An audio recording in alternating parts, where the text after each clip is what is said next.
Hi, I'm Tim. Welcome to our channel and thanks for logging on. Today, we're discussing a legend in its own time.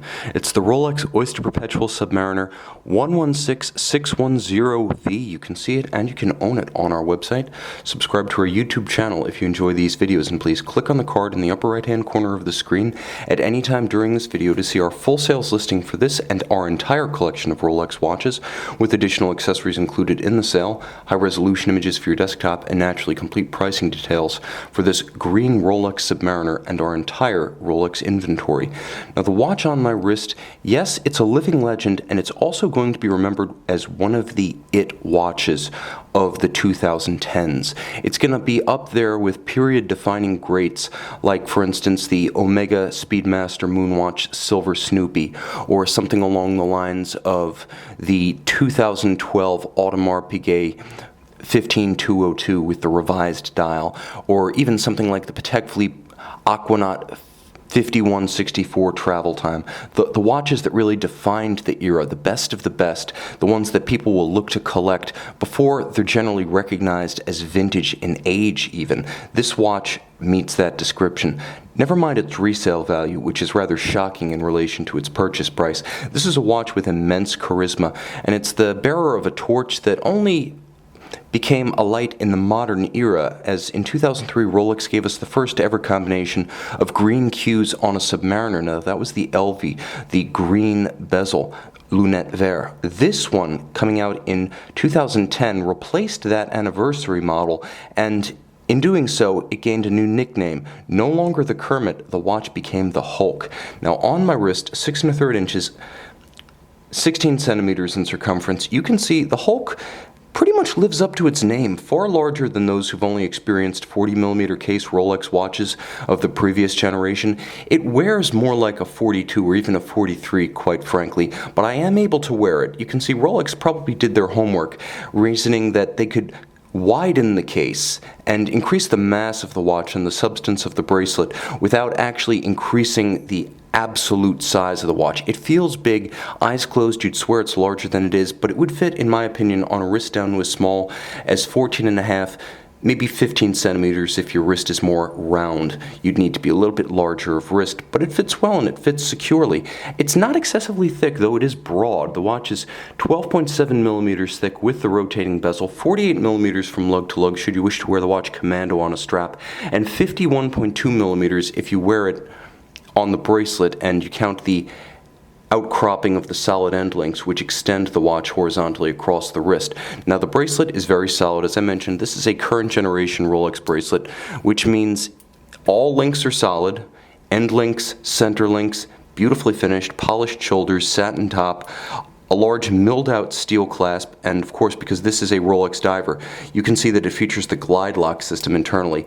Unlock it and you can slide in and out in 2mm increments, and it has about 20 millimeters of adjustability built into it. Now, you can also see that the clasp itself is a work of art. Fine mechanical engineering, no longer just a stamped piece held shut by a clamshell as in previous generations. It's a fully articulated locking system. You can see it locks, and you can hear it locks before you close the clamshell. God is in the details. As ever with Rolex, it's about refinement.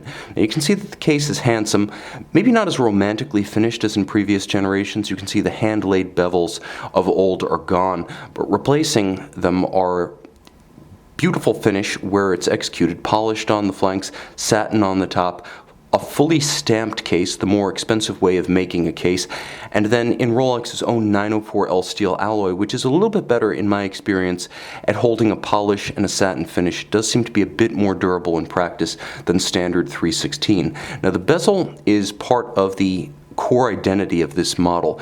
Cerachrom, that is Rolex's proprietary ceramic, with inlaid platinum deposits to create the numerals and the indices of the calibrations.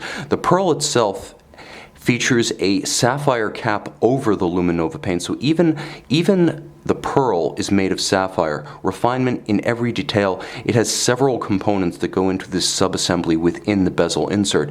Now it's robustly scratch resistant. It's a gloss green, effectively as scratch resistant as the sapphire itself. If you don't scratch or chip sapphires, you're likely never going to leave a mark on that green Cerachrom insert. Moving inboard, you can see that it is a sunburst green dial. This was declared green gold by Rolex when the watch first debuted.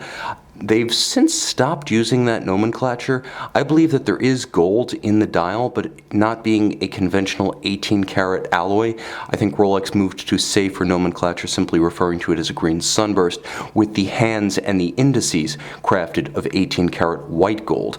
Now, of course, the bezel is a pleasure to use. You have to imagine Rolex spent countless hours and countless days turning bezels, sampling tactile feedback and ratchet sounds to get this perfectly right, and yes, they did. Line it up with the minute hand and you have an impromptu 0 to 60 minute timer, convenient even if you never take a dive. When do you not need to time food cooking, the kids' timeout, interval before the game restarts, or the duration of a test or a meeting? Highly convenient from that standpoint. Now, of course, crown guards, big, burly, and shouldered around the crown itself. The crown and the screwed-in caseback endowing the watch with 300-meter water resistance, and inside Rolex's proprietary in-house caliber 3135 automatic, 48-hour power reserve, COSC certified Swiss chronometer, not just as a bare movement as most companies will accept and advertise. Rolex actually recases the movement and retests it to a higher standard, ensuring that as a fully assembled watch, it not only makes COSC, but achieves +2, -2 seconds of lapse per day. Free sprung with a full balance bridge, it's very tough and shock resistant, and thanks to the Breguet overcoil hairspring in Parachrom blue alloy, it is both resistant to gravitational or positionally induced timing deviation, that's the overcoil, and high magnetic flux densities, that's the Parachrom alloy. Hacking, so you can stop the seconds with a quick set so you can rapidly cycle the date. It is quintessential Rolex. It's not necessarily the Ferrari of horology. Rather, it's the unburstable Mercedes-Benz diesel rolling over to 500,000 miles without breaking a sweat. That's Rolex in a nutshell. And this is Rolex in a Submariner case. The Super Case, 40 millimeters. This is the Hulk. See it and own it on our website.